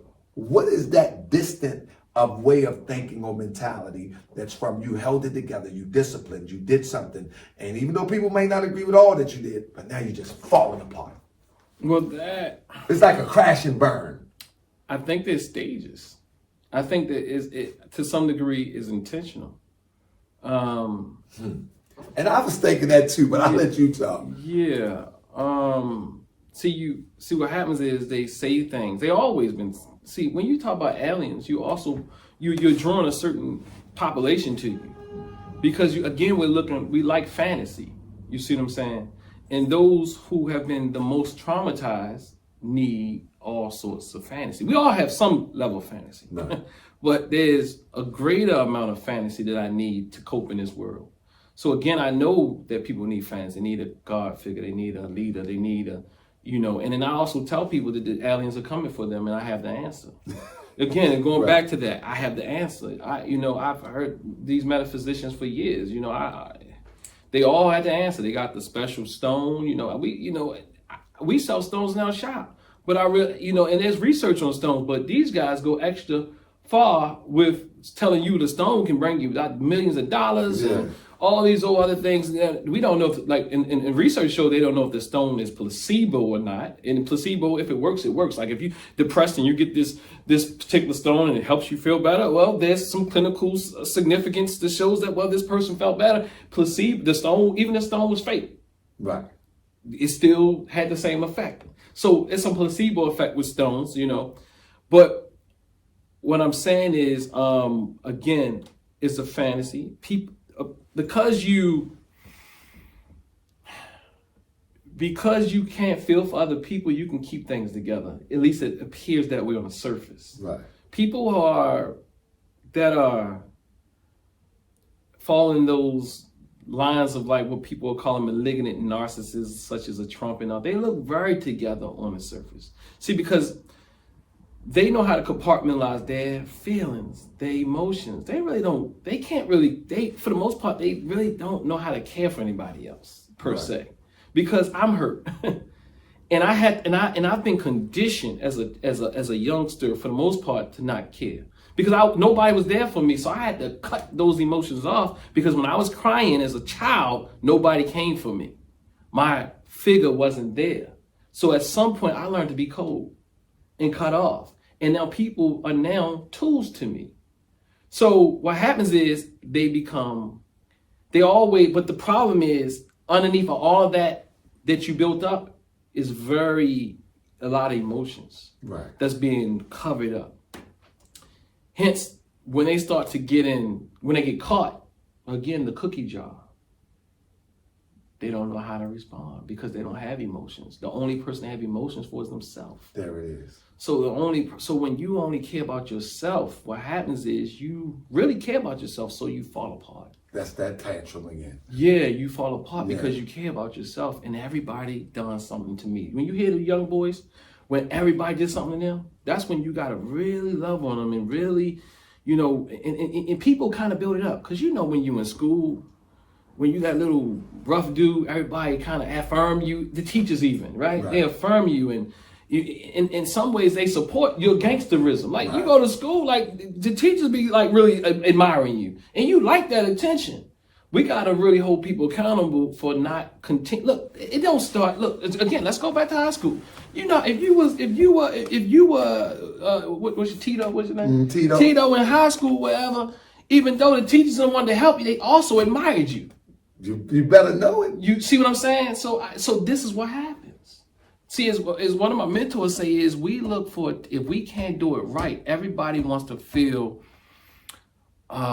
important, or they want to feel that they have something to give. They want to feel, so we go from, if you can't love me for my academics, you're going to love me for something. Yeah, you're going to find some value in something. Yeah, you're going to find some value in me. So if I got to be the toughest gangster in the world, I'm going to be that, because I can do that well. The book's probably not my thing right now. Right. But nonetheless, what happens is you don't have feelings for other people, because everybody's my enemy. If my mother didn't love me, how can I love somebody? How can somebody else? If I couldn't trust my mother, how can I trust somebody else? Right. That's heavy. Mm-hmm. That's heavy. Let me ask you in closing, unless you want to add some more, I wanted to ask you that can we dig into the mentality? Like when I looked at a brother Polight, for example, he has no background. And what I mean no background is, when he came upon the scene, into what we know as the conscious community.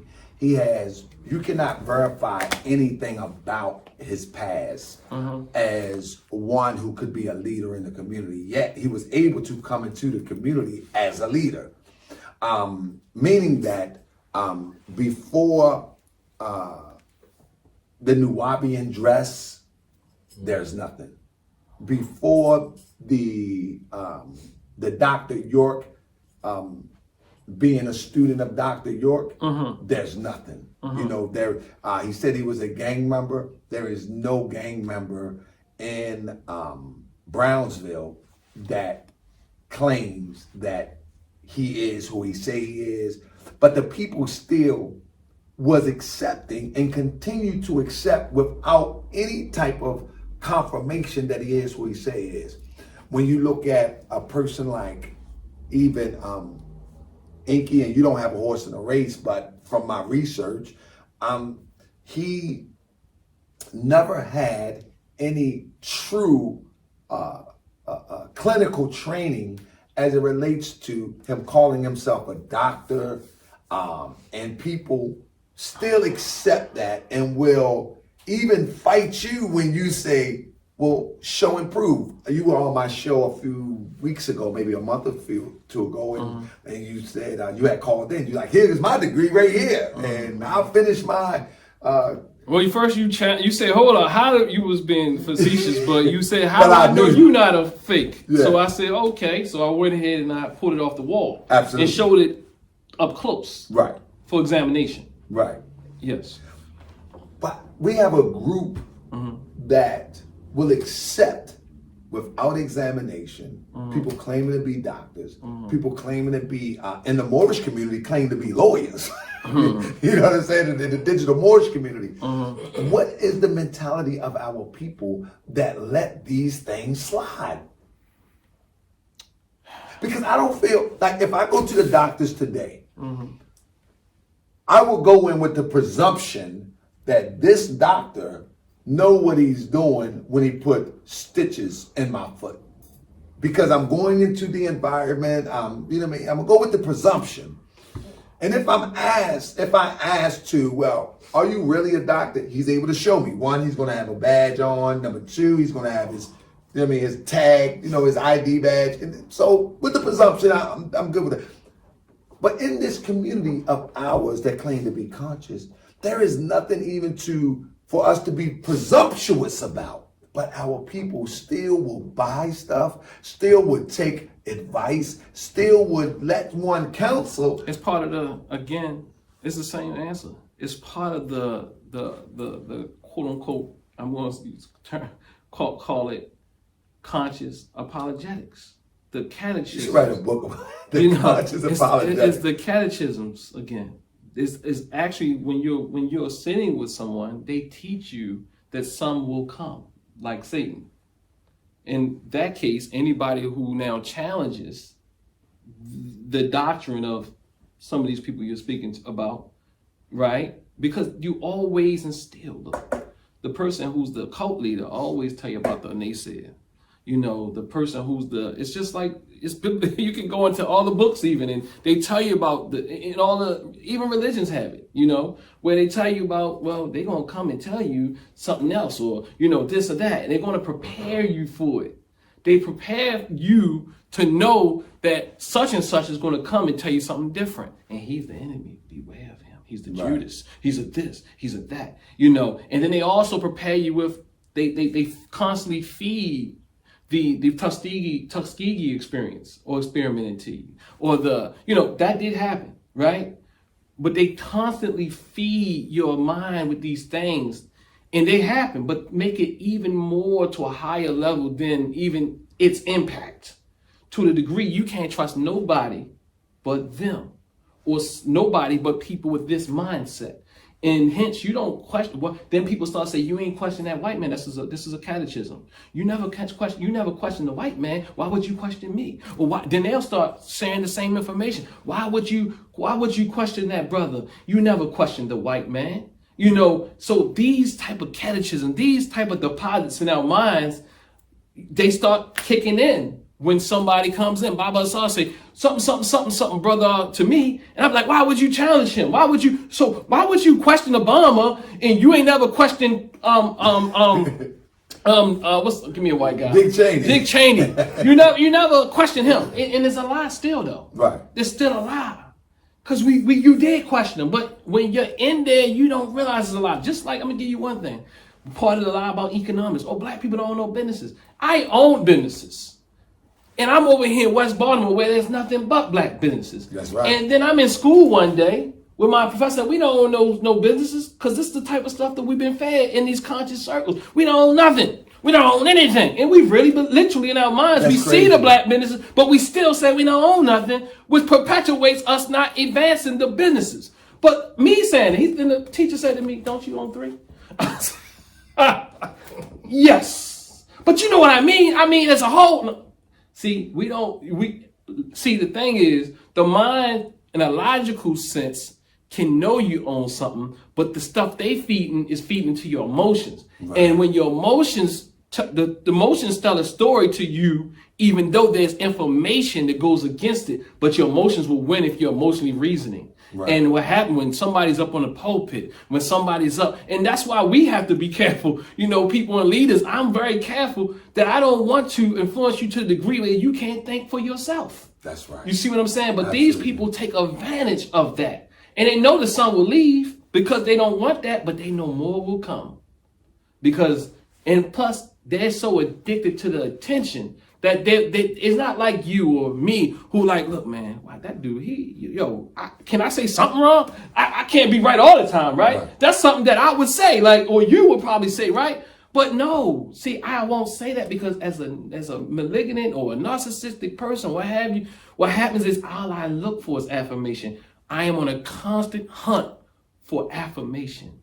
Feeling important because that little boy has been hurt. That little girl has been hurt. I need affirmation that I never received from my mother, from my father, from whoever. I need that. And I can't get enough of it. And enough will never be enough. And that's the problem. Last question. How do we teach to overcome and resolve this?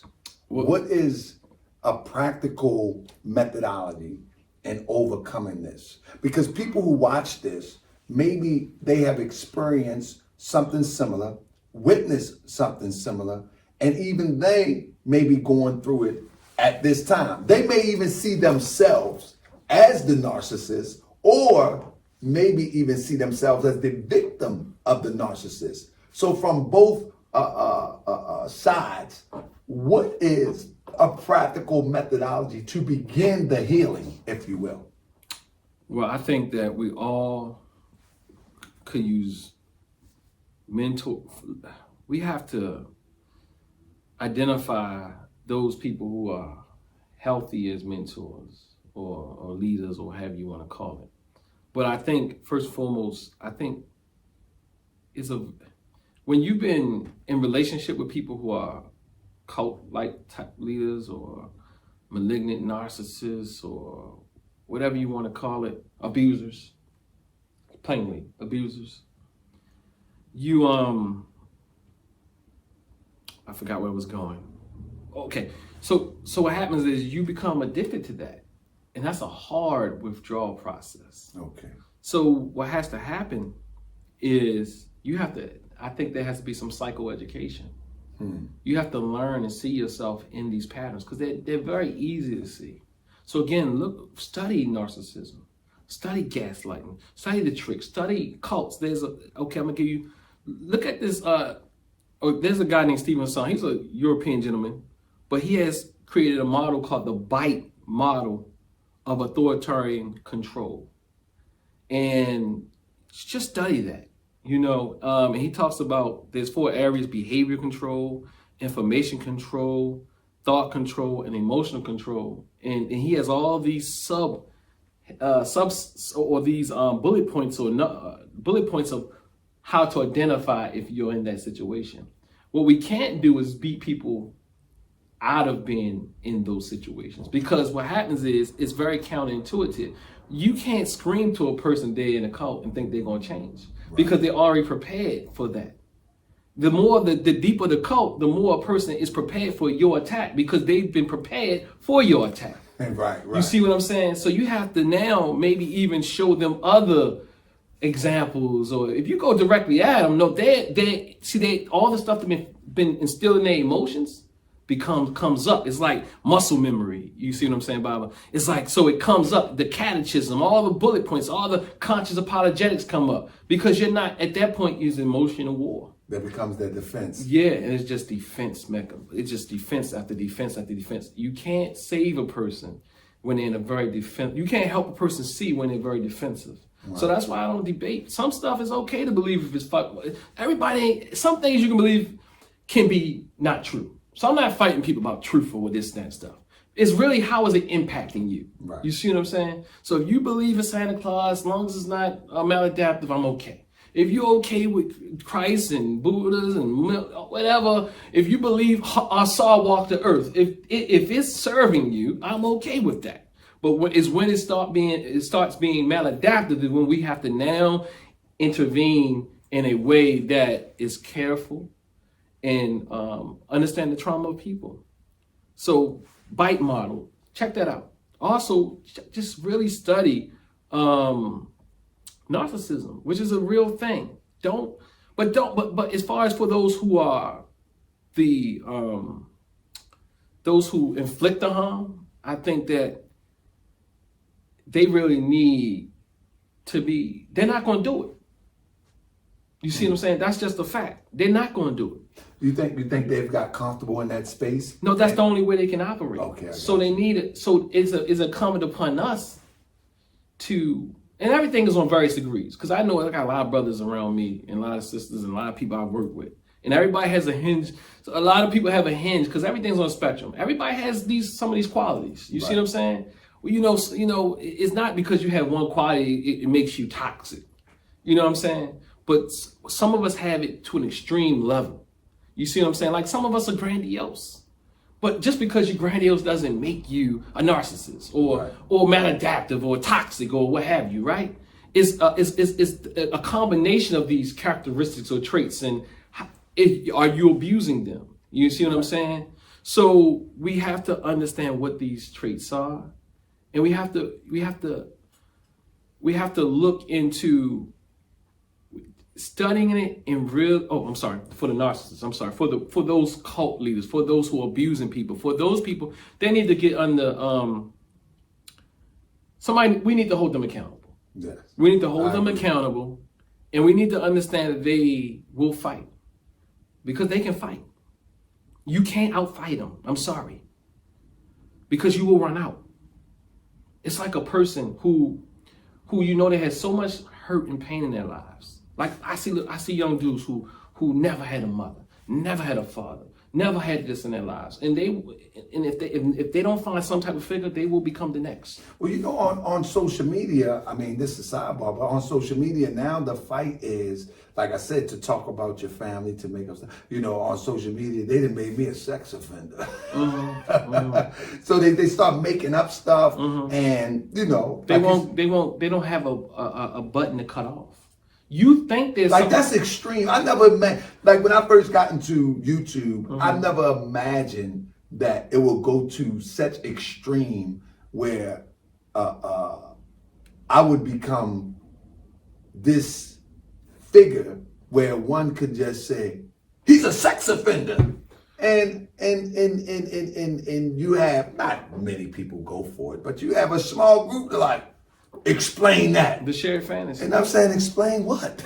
The shared fantasy. But the victim, the one that is claiming to be the victim, now claim to be a victim because I'm asking for transparency, now flips it and claim to be that I victimized somebody. That's like, what happens. This is insane. Everybody has to be. But but you know, that is the social media construct right now. There's no. When you look at Kwame Brown, when you look at they going back and forth. You know, they put his children online. Really? What's the other guy name? The one that talk about the sisters all the time. People. I mean, it's just gone over the top. How low can you go? There it is. And I'm saying, so you can't fight them.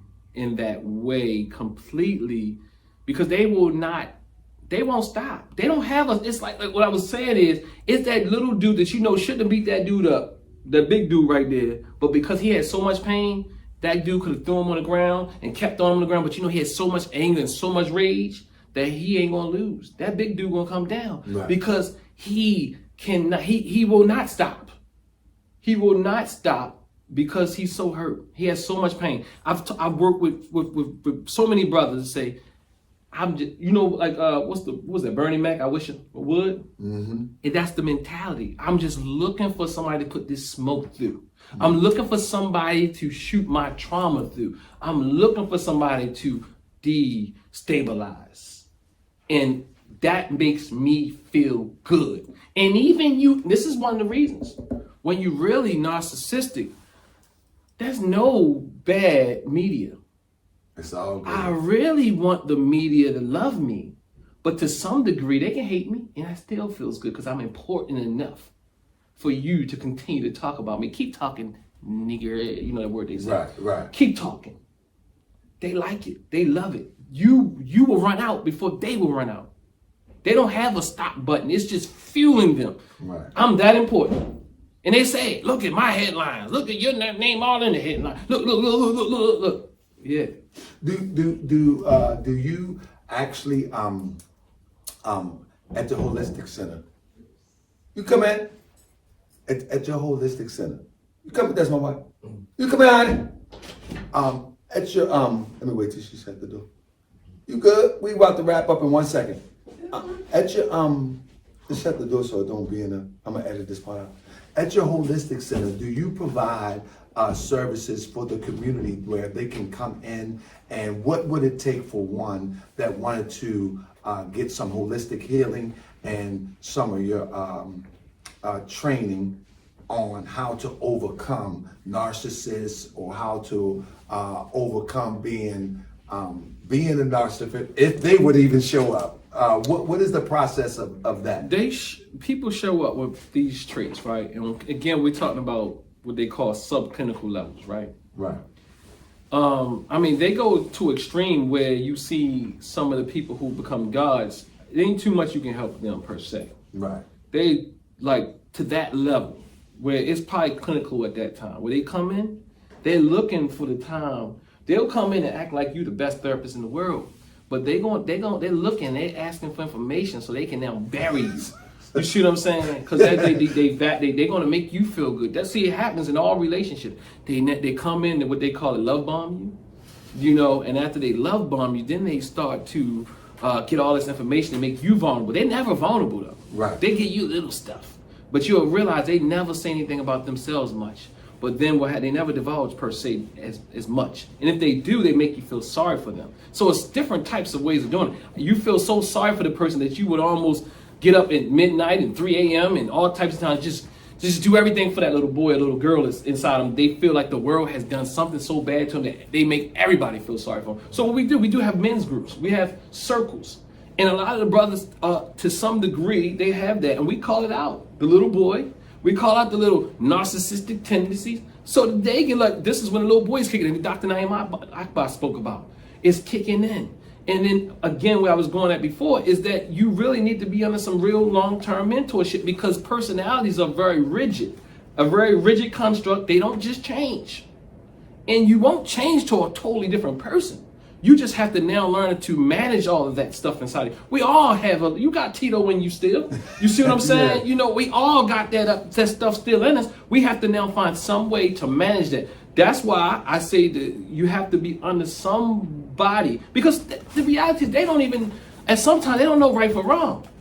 And if you don't have a value system that tells you what's right from wrong, they need a hardcore value system and somebody can say, look, bro, come on, man. I'm smiling because what I said to you earlier, I needed more science. Yes, I get it. Believe me, I know. I said that to you. I said I needed more science. I was the one where I just couldn't figure this out. My mother gave me all the tools. My grandmother gave me all the tools, but would really put me on the path of understanding me and what is permissible and what is not was the principle that I find in Morris Science. They need principles, and that's why I be warning people, stop taking people to astral planes and stop. I mean, I'm not saying it's not a time, but they ain't trying to come here. Right. You trying to be out there. They need some very fundamental stuff.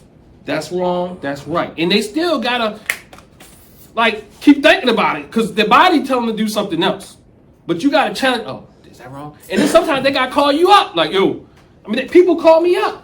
I'm talking about some of my mentorees or whatever you call it, mentees and so on and so forth. They call me up because they once the emotions kick in, you go back to default. Right. You know what I'm saying? And then you have to learn to really depend on other people. You have to have a community. You have to have somebody around you where they can check you. Because what happened, a lot of these people build they build in silos, because you have to want to, and I've seen so many. And personality is one of those things that you have to, it's over years, because it didn't take 1 year to make you that. You know, whatever made you into that extreme personality type, it was nurtured. So now you have to nurture something new in. Whereas you still gonna be a certain way, but now you have tools, you have other men as our group, they come in, they look like, yo, they can point out their selves in other people, and they get to see it. They get to see it and call it and call out each other and stuff like that. Because the one thing about people in our community is very high, these traits, is that you are so convincing. You'll make people feel your story, feel your hurt, how everybody else is against you. People really believe what our dear brother Johnson is saying.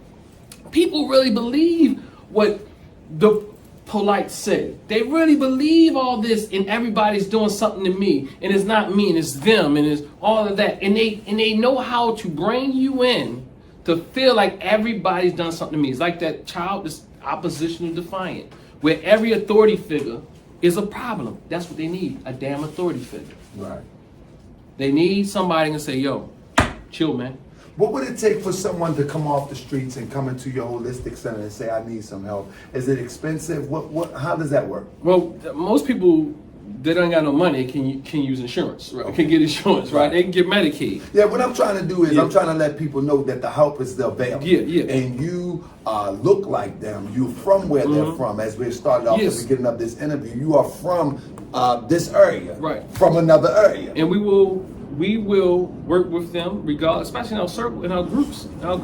We actually have all types of programs. We even have our Mayat circle, where we deal with these issues no matter what form it is. You said Mayat. I'm gonna have her on this seat next. Okay. Mayat. Okay.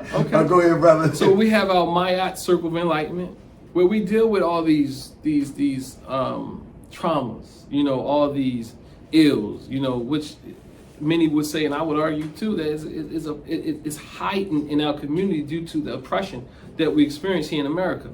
So, and across the world even, but really here, and we don't know what to do. We don't have, like an example, you say more science, you needed it. We need these things. We need it. Right. Because we don't know right from wrong. That's the reality. That's right. And you can't, and when a person will justify what they believe is right, and they're so tired of being wrong when they trying to be right. And that's the other part of it. Because when they start doing the work, I gotta be right this time. I can't be wrong. I can't be wrong all the time. And no, you're not wrong all the time, but the problem is you still don't know, when you're in this thing, lots of times you still don't know right from wrong. Because you don't know, your identity has not fully developed. So now you have to have a mentor, and what we offer is mentorship. We offer alternative forms of therapy. We offer therapy. We offer group therapy. We offer Tai Chi meditation. We offer so many things. This event that we have coming up, that's even a form of therapy. So we need community to really rid and deal with this thing. It's a social issue, and it has to be dealt with socially in the room by itself, because sometimes it's the ego is so fragile, you can't go out there and do it in the public. But come in the room or the circle, whichever works best for you at that point. But at some point, this is a social problem, and we got to deal with it in that manner as well. Man, I want to thank you for being here. And you know we got more future dialogues coming. I think this is a very important dialogue due to the fact that we see this upon us every day. This psychological down spiraling. I mean, our psyche is just, our mentality, our way of life as a people, it just seems to be spiraling out of control as it relates to being reactionary from trauma. And so this conversation is so important to have. And I think we need to continue to have these conversations, because I'm pretty sure that somebody is going to see themselves in this conversation. And the most important thing about the conversation is the solution. So once again, can you tell people where you're located if you're in Baltimore City, and if you need some help with dealing with trauma or dealing with just the everyday struggle of life in Baltimore City that may cause trauma in the future or have caused trauma in the past, where you are located? Can I digress? Absolutely. So, and I do, because you know that argument happens, and I think it's a very layman's argument, right? Whereas I understand the pressure, because when we know a little something, we become trained to say, so what's the solution? What's the solution? And I'm going to say part of the solution, especially when it comes to mental health, is identifying the issue, identifying the problem, identifying the patterns, identifying the behaviors, identifying these things so you can identify them in you and or other people. And when you learn more about it, that's called psychoeducation. And once you see it, you can identify it, you can start to mitigate it or adapt to it, or what have you have to do. Or get out of your own way. You have to create boundaries, you have to create walls, you have to create boundaries for yourself and others. But so everything I'm going to argue here today is a solution, because you're bringing the light on the issue. And now by identifying, that's why I keep going back to identifying it, so you know what it looks like, and you'll see it in yourself. You'll see when you're a little controlling. I'm talking about me, you, everybody. When we start to identify and start seeing that little boy in us, and we'll start saying, what is this about me? Is this about the group? Who is this about? Is it me now wanting to be this? Or you start checking yourself, and you can check and look at other people, and so you will stop being in these abusive relationships. But yeah, so they can find us at we're at 5525 Harford Road, TNAT Holistic Wellness Center. They can give us a call at 410-777, see the 3 7s, 5020, right? Right. 410-777-5020, and 5 + 2 is also another 7. So, and the zeros they don't You make got a lot of 7s up here. But now, one more time, I want you to underscore your event coming up. What is going on with your event coming up on, I think it's the 22nd?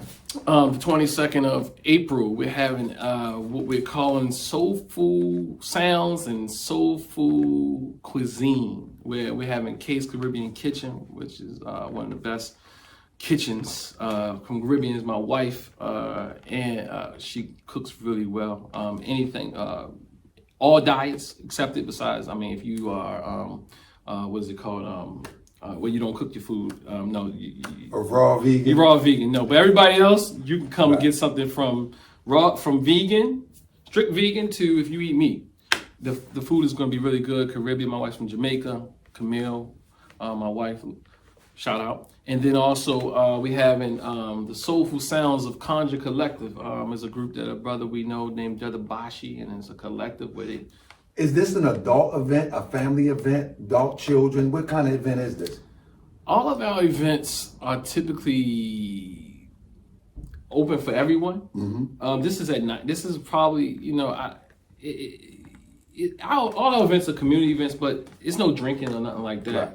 So for the most part, mostly anybody can come. Okay. Yeah. If your children would like some eclectic type of spoken word and jazz, and they don't like the word jazz, but that type of vibe, song, instruments, all that type of thing. Very My soulful, wife, she loved that very stuff. conscious oriented, very socially conscious. You know, not the conscious internet. Right. And my wife is the balance of me. She really liked that soulful eclipse. I'm more of a get at me, dog. So it balanced out. So I know we're gonna be there. So I'm looking forward to it. And I want to thank you again, bro. But we definitely got to do this again. But TNAT, Holistic Wellness Center, as well as Unity Hall. We haven't even put the sign up. Well, thanks for having me. But we're going to put the sign up, and we're going to partner up with some of these works that we need to do on the street in Baltimore, because, as you know, right around the corner from here, we got killing going on almost every other day. We got the drug dealing going on real heavy. On your side of town, it's the same thing. It's the same thing. So it's not going to change unless we do something. So I just want to thank you for this conversation and putting a foot forward in the changing our conditions here in Baltimore. Likewise, thank you, and thanks for having me. Thank you, brother.